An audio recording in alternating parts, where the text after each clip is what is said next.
redeems us, and the Spirit who sanctifies us. Just to clarify one thing that's in the bulletin, I am a deacon in the ELCA, not a parish ministry associate. Not that it matters a whole bunch, but just want to clear that up. That's why my stole goes this way and not this way in the church.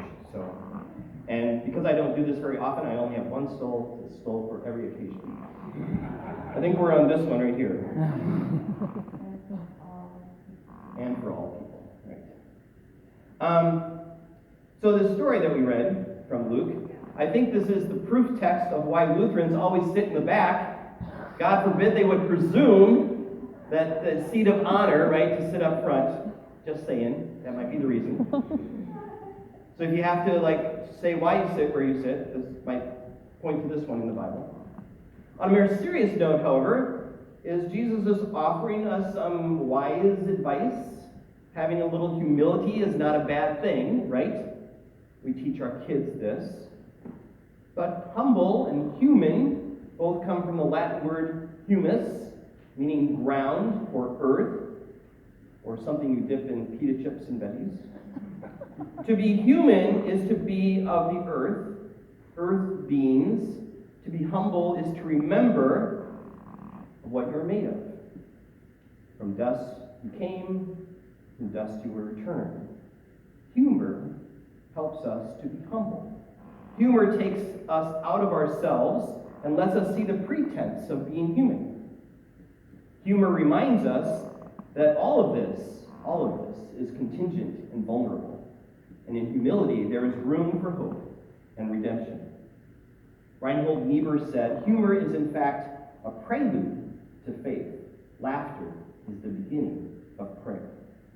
After all, there's one thing that I'm really good at, and that is humility. Right? When we press deeper into this text, though, we discover more, I think. It is true that the advice Jesus gives about choosing the low place in hope of being publicly directed to move a more favorable one sounds pretty shrewd, doesn't it? This point does not require much theological insight, I don't think, but does presuppose some social savvy. But lurking behind that mundane, everyday choices made at a public banquet is perhaps something of more theological nature. When Jesus noticed the guests at the Pharisees' house choosing places, Jesus tells us here's this parable. Now, fascinating as this parable might be, it doesn't quite measure up to other Lucan parables, like the Good Samaritan or the Prodigal Son. This particular one seems rather everyday and not extraordinary at all. We might even expect that most of what passes for parables are third-person stories with plots and characters. This parable, by contrast, is told in the second person.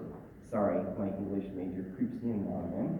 And in a way that seems designed to help you, as a reader, recognize the typical and the ordinary. Of course, I don't want to hold Jesus or Luke responsible for 21st century parable theory. At the same time, this parable does stick out relative to the other parables in Luke. First, the language of the parable typically frames a story which helps us understand God's reign, the kingdom of God. Jesus says, hey, the kingdom of God is like this, or the kingdom of God is like that. While it's hard to see what explicitly here, the typical and the ordinary, even if the figure of the wedding banquet is used, is supposed to invite you in to see more deeply. This is confirmed all the more with the closing verse of the parable, right? And we have migrated fully away from good advice about table manners to explicit theological language when Jesus says, for all who exalt themselves will be humbled, and all who humble themselves will be exalted. It is the remember you are dust line in the parable. In our table manners, we may see poking through just our real selves, revealed for what we are. But God's true table purposes show something else. Our table practices in this room should mirror our practices out there. We may be thinking short term. God views it within the arc of the divine long-term perspective, which includes divine judgment, too. Imagine that what starts off secular, where to sit at a banquet, becomes a revealing place for God's purposes, which gets us to the point and place where I think Jesus wants us to go all along. What do you do when you are throwing a party? Who do you invite? Where do you seat them? Jesus' words are directed to the host and not just to the guest. What was savvy advice earlier, here Jesus launches immediately into what appears to be counterintuitive advice. If you are celebrating a meal, do not think in terms of the typical guest list, like our friends. All they will do is repay you, and then the circle is complete and will repeat. There is something more at stake when inviting those who cannot repay, the poor, the crippled, the lame, the blind. They cannot repay you as the others do in a typical social setting. Yet stepping back from life as lived, this is what the kingdom of God looks like, even though Jesus didn't say it. And it's usually the point of all the parables, to show the kingdom of God. Now I might say that inviting the poor, etc., is not an easy task. When we do our Hollis Crossings day camp in the summer, we have to work really hard to find kids who cannot afford to come to a camp. Doesn't sound like that would be hard, but it is. There are lots of protections for these kids these days. Not to say that there aren't a lot of kids that can't afford camp, but finding them within the existing programs, within existing neighborhoods, and in the foster care system is not easy. It takes effort. There have been years, our camp, when arrangements with a certain group of kids fell through, and the mission of bringing kids together from different economic, religious, and cultural backgrounds was in vain.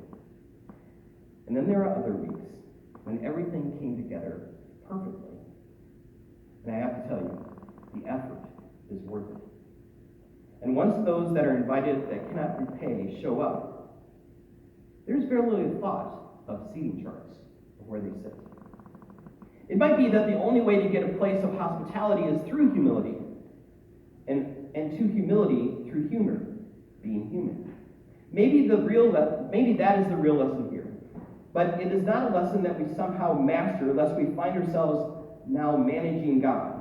If we somehow figure out the right humor, humility, hospitality mix, we will get the right heavenly payback. No. If we believe that, then we need to pay a little bit more strategic attention to seating charts at church. The promise of the future, being exalted and receiving a righteous reward, is held in juxtaposition of the sometimes nasty here and now. Table manners matter because of what they disclose in the midst of our messy existence about God's good purposes and intentions. We place our ordinary lives within a divine horizon that invokes the presence of the one who is both guest and host. This is the table. This table is the one that matters, where all are welcome to come and receive the abundant life of our gracious host. Our actions around, through, and because of this table matter to the world. Because how we act here is how we should act out there. Theologically, we will have discovered that the tables have been turned, Jesus says. Turned in humility, turned in welcome, and above all, turned in grace, which is no joke, but can be pretty funny. Amen.